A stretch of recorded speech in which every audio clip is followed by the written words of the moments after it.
بسم اللہ الرحمن الرحیم۔ السلام علیکم۔ امید کرتا ہوں کہ آپ سب خیریت سے ہوں گے۔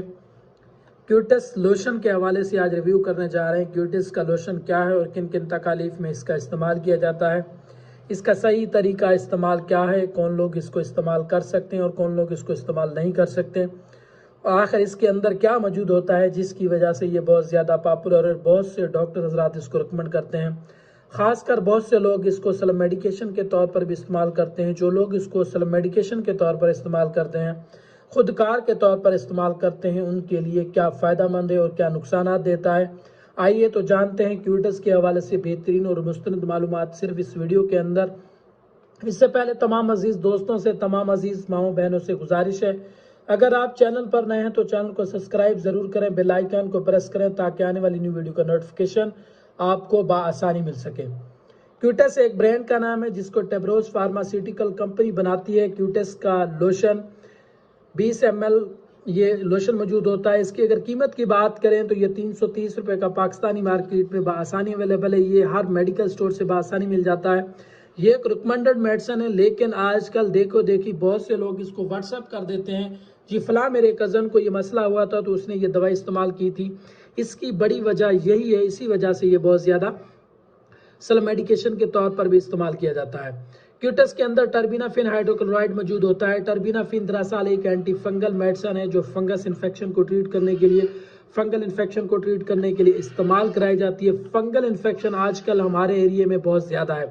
فنگل انفیکشن آپ کو سر سے لے کر پاؤں تک کے باڈی کی کسی نہ کسی حصے کو متاثر کر سکتا ہے۔ فنگل انفیکشن جس کو عام زبان میں ددری بھی کہتے ہیں، الی لگنا بھی کہتے ہیں، داد بھی کہتے ہیں، چمبل وغیرہ بھی کہتے ہیں، مختلف زبانوں میں اس کے مختلف ناموں سے یاد کیا جاتا ہے۔ یہ انفیکشن جب کسی کو ہو جاتا ہے تو یہ بڑی جلدی جان نہیں چھوڑتا، اس کے لیے ہمیں مستند اور پراپر ڈاکٹر سے علاج کروانے کی ضرورت ہوتی ہے۔ بہت سے لوگ دیکھے تو کہ صرف میڈیسن استعمال کرتے رہتے ہیں جس کی وجہ سے ان کو افاقہ نہیں ہوتا۔ تو کیوٹس ایک ایسا لوشن ہے جو اینٹی فنگل انفیکشن کو ٹریٹ کرنے کے لیے، کیونکہ فنگل انفیکشن کو ٹریٹ کرنے کے لیے دو طرح کی میڈیسن استعمال کی جاتی ہے۔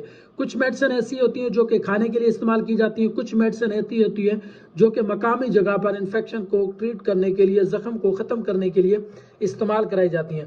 فنگل انفیکشن ایک ایسا انفیکشن ہے جب بھی آپ کی باڈی کے اوپر ہوتا ہے تو آپ کو گولڈ سرکل نما دائرے بنتے ہیں، اور یہ دائرے سٹارٹ میں لال ہوتے ہیں، پھر آہستہ آہستہ بلیک ہونا سٹارٹ ہو جاتے ہیں، اور ان کے اندر اتنی خارش ہوتی ہے کہ خارش کر کر کے مریض بلڈ نکال دیتا ہے لیکن اس کو آرام نہیں آتا۔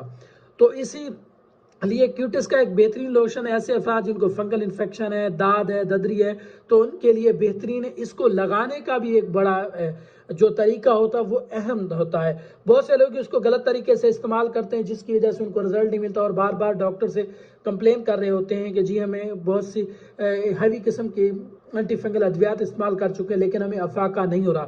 تو یہ ان لوگوں کو افاقہ نہیں ہو رہا ہوتا، یا تو وہ غلط طریقے سے دوائی استعمال کر رہے ہوتے ہیں یا وہ خودکار کے طور پر دوائی استعمال کر رہے ہوتے ہیں۔ دیکھا دو کہ فلاں کزن کو یہ مسئلہ ہوا تو اس نے مجھے واٹس ایپ کر دی تو میں نے استعمال کیا۔ ایسا نہیں کرنا چاہیے۔ سب سے پہلے آپ نے ڈائگنوز کرنا ہے کہ آپ کو فنگل انفیکشن ہے کہ نہیں۔ جب آپ اپنے ڈاکٹر کو چیک کرواتے ہیں، جب آپ اپنے ڈرما یا سکن کے ڈاکٹر کو چیک کرواتے ہیں، یا آپ اپنے قریبی ڈاکٹر سے رجوع کرتے ہیں، آپ کو پتہ چلتا ہے کہ آپ کو فنگل انفیکشن ہے تو آپ کو پریشان ہونے کی ضرورت نہیں ہے۔ یہ قابل علاج مرض ہے، لیکن امر اس بات کی ہے کہ اس کا پراپر اور بہتر طریقے سے علاج کیا جا سکے۔ یہ ایک ایسی بیماری ہے جب بھی کسی دوست احباب یا عزیز ماؤں بہنوں کو ہو جاتی ہے جو بڑی جلدی جان نہیں چھوڑتی، تو جو لوگ پریشان ہیں وہ اپنا پراپر علاج بہتر طریقے سے کروائیں۔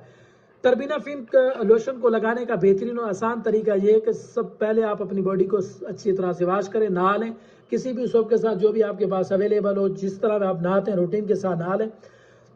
نہانے کے بعد اس کو بہتر طریقہ تو یہ کہ آپ رات کے وقت اس کو اپلائی کریں۔ رات کے وقت جب آپ اس کو اپلائی کرتے ہیں تو یہ کافی لانگ ٹرم کے لیے آپ کے باڈی کے اوپر لگا رہتا ہے، جس کی وجہ سے یہ اثرات بہت زیادہ اور اچھے رزلٹ دیتا ہے۔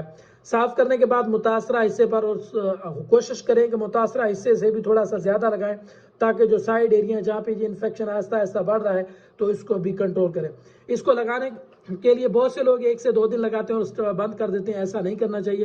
اس کا جو دورانیہ ہوتا ہے وہ مختلف ہوتا ہے۔ زیادہ تر یہ جو انفیکشن ہے پرائیویٹ ایریا پر بہت زیادہ ہوتا ہے، یا ایسی جگہوں پر زیادہ ہوتا ہے جہاں پہ نمی زیادہ ہوتی ہے، پسینہ زیادہ ہوتا ہے، تو وہاں پر یہ جو لوشن ہے صبح و شام بہتر ہے۔ اگر صبح و شام لگائیں تو کم از کم 21